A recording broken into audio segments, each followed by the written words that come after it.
Welcome to a deep dive into the U.S. election. Oh, yeah. We're just 2 weeks out, 2 weeks. and things are going a mile a minute. Absolutely. We've got your snapshot of the race pulled straight from the BBC on October 21st, and let me tell you, it's a doozy. Expert speaker, what's got you hooked on this whirlwind final stretch? You know what I find fascinating Yeah. is how money is shaping up to be a major factor in these final days Right. in ways we haven't really seen before. Okay, let's unpack that. Yeah. The BBC mentions Harris has a hefty financial advantage, outspending Trump by almost $200 million in September alone. Wow. Yeah. It's a classic strategy, really. Yeah. Harris is investing heavily in traditional advertising, trying to get her message out to every corner of the country. Yeah. But then you have Elon Musk, who's doing something completely different. Right. He's pledged $1 million a day to a voter giveaway specifically designed to sway support towards Trump. $1 million a day. You're kidding. That's unheard of.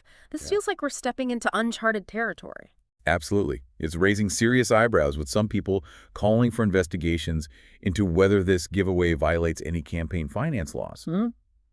Is this an ethical use of wealth to influence voters? Right. It's a question that's going to be debated long after the election is over. It definitely adds another layer of complexity to an already complex election. Oh, for sure. And speaking of big money, the BBC article also mentions Timothy Mellon, one of Trump's biggest supporters, who just dropped another $25 million into the campaign coffers. Mellon's a fascinating character. Yeah. He's notoriously private, but his past donations reveal a lot about his political leanings. Okay. He's poured money into organizations that have spearheaded voter ID laws, which critics argue disproportionately impact minority voters. Mm. So this latest donation, it's not just about the money, it's about potentially influencing how people will even be able to vote. Wow, that's a whole other angle I hadn't even considered. Okay, so we've got these financial power plays happening behind the scenes, but what about the candidates themselves? Where are they focusing their energy in these final days? It's a full-blown battleground blitz out there. Harris is laser-focused on those crucial swing states. Georgia, Michigan, Pennsylvania, Wisconsin. Right. These are the states that could swing the election either way. It's all about those electoral votes. And Trump, what's his strategy? Trump's on the move, too. He recently visited North Carolina, offering support for areas hit by Hurricane Helene. This kind of visit allows him to show empathy and connect with voters facing tough times. He also held a rally in Greenville, appealing directly to his base. So each candidate is playing to their strengths, trying to shore up support where they need it most. Sure. So let's be honest, it wouldn't be an election without a few, shall we say, memorable campaign moments. The BBC mentioned something about Trump flipping burgers. Oh, yes. Trump, in a move that can only be described as classic Trump, decided to serve fries to the media during a campaign stop at a Pennsylvania McDonald's. Wait, what? He's serving fries? Okay, first of all, I need photographic evidence. Yeah. And second of all, what's the strategy there? Well, remember what we were saying about Pennsylvania being a key swing state? This McDonald's stunt was no accident. It's all about appealing to voters in a relatable way, especially in a state known for its blue-collar roots. Okay, that makes sense. A photo op with the everyman and woman over a carton of fries. But there's more to this McDonald's story, right? Apparently it ties back to a bit of a back and forth between Trump and Harris. Exactly. Trump has repeatedly accused Harris of lying about working at McDonald's as a student. During this whole fry-serving spectacle, he even joked that he's now worked at McDonald's longer than she has. You can't make this stuff up. It's like a reality show collided with a political thriller. But seriously, what's Harris's take on all of this? Harris and her team have brushed it off as just another one of Trump's publicity stunts, calling it a desperate attempt to distract from the real issues. Fair enough. So while we're on the topic of, shall we say, interesting campaign tactics, the BBC article mentions something about Trump calling for cognitive tests for presidential candidates. That's a new one. Not entirely. This actually echoes back to the 2020 election, when Trump frequently brought up Biden's age and questioned his mental acuity. It's a way to subtly, or not so subtly, raise doubts in voters' minds. So it's less about actual cognitive function and more about planting a seed of uncertainty. Precisely. And of course, Trump couldn't resist claiming he aced 2 cognitive tests, Yeah. even adding that his doctor was amazed by the results. Of course he did. It wouldn't be a Trump story without a little self-promotion sprinkled in. But how has Harris responded to this whole cognitive test challenge? Her campaign has countered by highlighting concerns about Trump's temperament and impulsivity, arguing those are far more relevant to presidential fitness than the results of any test. They've even called on him to release his medical records, something he's consistently refused to do. It's a classic game of political maneuvering.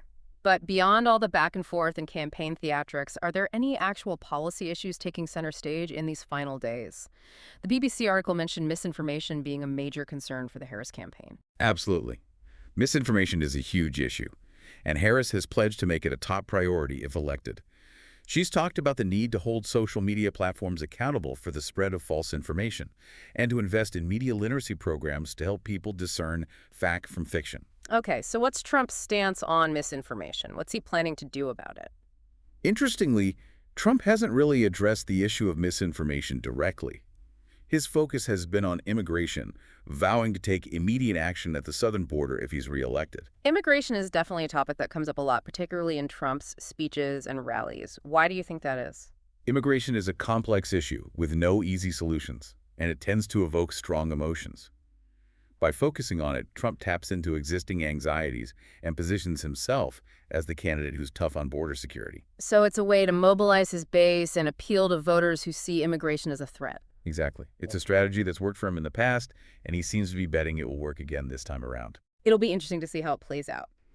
But before we move on from the BBC article entirely, there was one more thing that caught my eye. They mentioned record early voting numbers in North Carolina. What's the significance of that? High early voting turnout usually indicates a lot of voter enthusiasm, but it doesn't necessarily mean one candidate is automatically going to benefit. It could simply mean that people are really engaged in this election and eager to cast their ballots. That's definitely a good sign for democracy, regardless of who you're voting for. Okay, so we've got money influencing elections, candidates pulling out all the stops on the campaign trail, and some serious issues at stake like misinformation and immigration. This election is shaping up to be one for the history books. It's amazing how all these pieces of the puzzle fit together. Yeah. The money, the swing states, those headline-grabbing moments. Right. It all adds up to a picture of where the country is at right now. It really does feel like we're at a crossroads, doesn't it? Yeah, The decisions made in this election will have a ripple effect for years to come. absolutely. We've talked about misinformation and immigration, but what other key issues do you think will be decisive for voters as they head to the polls? Well, the economy is always a major factor in any election, Right. and this time is no different. Mm. Voters will be looking at their own wallets, their job security, and the overall state of the economy when they make their choice. It's that kitchen table factor that always hits home for people. Beyond the economy, I imagine healthcare is another big one. Definitely, healthcare is a perennial issue, and this year we're seeing renewed debates about access to affordable healthcare, particularly in light of the ongoing pandemic. Yeah, let's not forget about climate change. It's an issue that's becoming increasingly urgent, and I know a lot of voters, especially younger generations, are deeply concerned about it. Absolutely. Climate change is no longer a distant threat. It's impacting people's lives right now in very real ways. The candidates' stances on climate change and their plans to address it will likely sway a significant number of voters. It's a lot to consider. It's like each voter has to weigh all these different factors, the economy, healthcare, climate change, and of course their own personal values and beliefs when making their decision. It's a big responsibility being an informed voter, but it's also what makes democracy so powerful. Every vote truly does count. Speaking of which, we should probably circle back to Pennsylvania and that whole McDonald's situation. You mentioned earlier that Trump's fry flipping extravaganza was no accident. Do you really think a photo op like that can sway voters in a state as important as Pennsylvania? It might seem silly, but these kinds of carefully crafted moments can have a real impact. It's about creating a narrative connecting with voters on a visceral level, whether it's serving fries, visiting disaster areas, or even just using certain words and phrases. Candidates are constantly trying to tap into those deep-seated emotions that drive people's decisions. It's almost like political theater, isn't it? In a way, it is. But it's also a reflection of how people consume information today. We live in a world of sound bites and social media, where attention spans are short and first impressions matter more than ever. A striking image, a memorable quote, even a single tweet can have a disproportionate impact on how people perceive a candidate or an issue. It's a lot to process, and with just 2 weeks to go, things are only going to get more intense. Expert speaker, thank you for guiding us through this whirlwind of an election cycle. It's always so insightful to hear your perspective. It's been my pleasure. Remember, every election is about the future, and in a democracy, the power to shape that future rests in the hands of the voters. Well said. And for you listening, as we head into these final days, remember that your vote is your voice. It's your chance to decide what kind of country you want to live in and what kind of future you want to create.